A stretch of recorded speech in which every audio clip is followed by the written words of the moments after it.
Assalamualaikum warahmatullahi wabarakatuh. Baiklah, di sini saya Eko Nugroho Pratama dengan NIM L1A119140. Saya akan menjelaskan mengenai tugas 2, yaitu fungsi hidrologis daerah aliran sungai atau DAS DELI.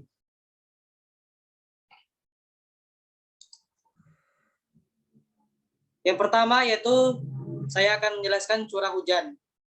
Curah hujan sendiri yaitu jumlah volume air yang terkumpul di permukaan bidang datar dalam periode tertentu, baik harian, mingguan, bulanan, maupun tahunan. Nah, di DAS DELI sendiri, jumlah curah hujan rata-rata per bulannya yaitu 194 mm, dan rata-rata curah hujan tahunannya itu 2.330 mm.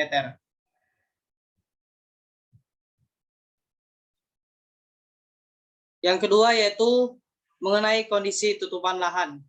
Nah, di DAS DELI sendiri penetapan di DAS-nya yaitu sebagai DAS yang sangat kritis, yang mana karena luasan lahan kritis hampir mencapai separuh dari luas total DAS DELI, sehingga ini sangat berpengaruh terhadap kelestarian sumber daya lahan dan air kawasan DAS DELI.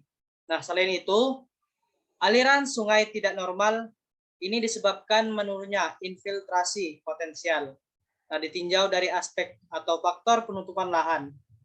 Di DAS DELI sendiri hanya mempunyai kondisi hutan seluas 3.533 hektar atau 7,59%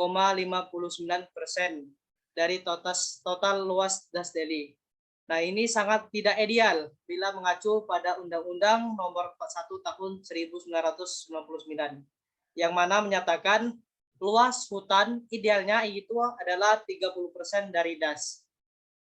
Untuk kejadian banjir di Kota Medan rata-rata 10-12 kali per tahun. Dan sangat berpengaruh oleh kondisi DAS DELI daerah hulu, yang mana lahan kritis makin luas yang dapat mengakibatkan banjir kiriman. Selain itu, berkurangnya daerah resapan akibat berkembangnya daerah pemukiman, industri, dan sebagainya yang di pinggiran menuju pusat kota.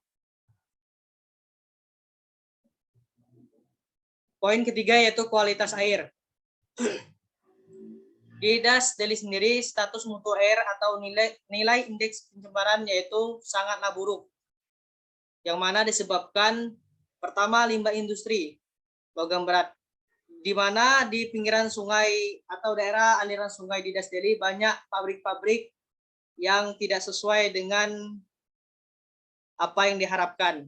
Yang kedua yaitu puluhan sektor industri.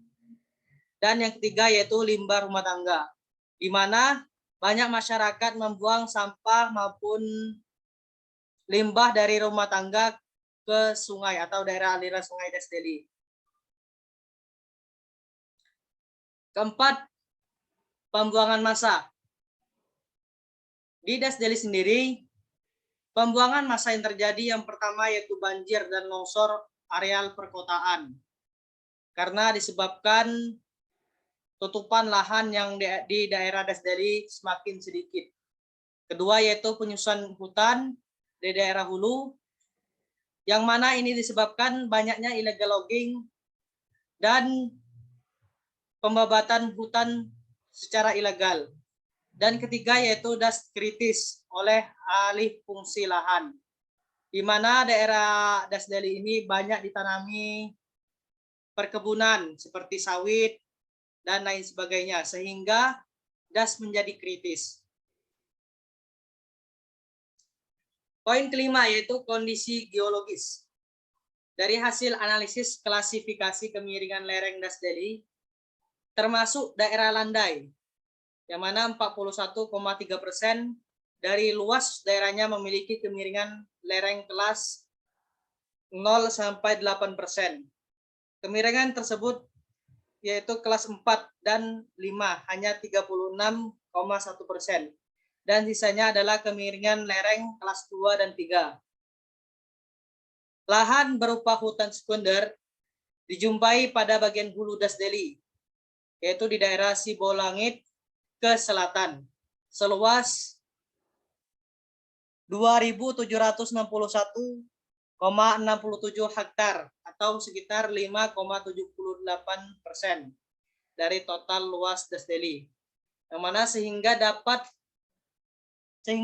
sangat tidak ideal bila mengacu pada Undang-Undang Nomor 41 Tahun 1999 yang menyatakan luas hutan idealnya adalah 30% dari luas Das Deli.